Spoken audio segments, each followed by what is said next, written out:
Hello everyone, welcome to Sunitha collection. So ఈరోజు ఒక story చెప్పాలని అనుకుంటున్నాను అనమాట. ఆ స్టోరీ ఏంటంటే అక్క చెల్లి స్టోరీ. అయితే స్టార్ట్ చేద్దామా? అనగనగా ఒక ఊర్లో ఒక పేద కుటుంబం ఉంటుందన్నమాట. పేద కుటుంబంలో ఇద్దరు అక్క చెల్లి ఉంటారు. అమ్మ నాన్న కూడా ఉంటారన్నమాట. నాన్న ఏమో వేరే ఊరికి వెళ్ళిపోతాడు సంపాదించడానికి. అమ్మతోని ఇద్దరు అక్క చెల్లెలు ఉంటారు.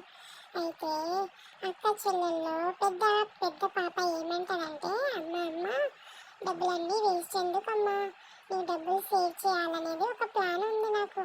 అయితే ఏంటి అది అని అమ్మ అడుగుతుంది అనమాట. అయితే అమ్మ, నా బట్టలన్నీ చెల్లికి వేసి అమ్మ, అప్పుడు ఎంతో అంత నీకైతే డబ్బులు సేవ్ అవుతుంది అని నేను అనుకుంటున్నాను అని పెద్ద పాప చెప్తుంది. అయితే నేను ఎందుకే నీ బట్టలు వేసుకోవాలి, అన్ని బట్టలు సెకండ్ హ్యాండ్ బట్టలు వేసుకొని తిరగమంటావా నాకు అని చిన్న పాప వినేసి అనేస్తుంది అన్నమాట.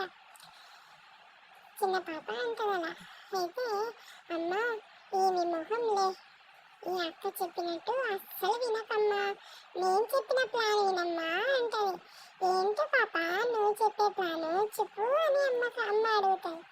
అమ్మ, నాకిద్దరికి ఒకటే స్కూల్లో వేసావనుకో, అక్కడ టీచర్ దగ్గర అడగవచ్చమ్మా తక్కువ ఫీజు కట్టుకో అనేసి. ఎందుకంటే ఇద్దరము జాయిన్ అవుతున్నాం కదమ్మా, ఇద్దరికి ఒకటే స్కూల్లో జాయిన్ అయితే అక్కడే డిస్కౌంట్ అడగవచ్చు అనేసి చిన్న పాప అంటది. ఆ మాటకి చిన్న పాప మాటకి అమ్మ ఓకే అనేస్తుంది. అలానే స్కూల్లో పోయి అడుగుతాం అన్నమాట. సరే అమ్మ అని టీచర్ కూడా ఒప్పుకుంటుంది. అప్పుడు గెలిచింది ఎవరు? చిన్న పాప కదా.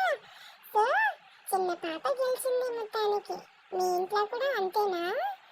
అయితే మీ ఇంట్లో పిల్లలకి ఇలాంటి మంచి మంచి బట్టలు ఇప్పియండి, వాళ్ళకు కూడా ఎలాంటి గొడవలు ఉండదు, ఇలాంటి మంచి మంచి బట్టలు ఇప్పించండి. సో సునీత కలెక్షన్కి సపోర్ట్ చేయండి.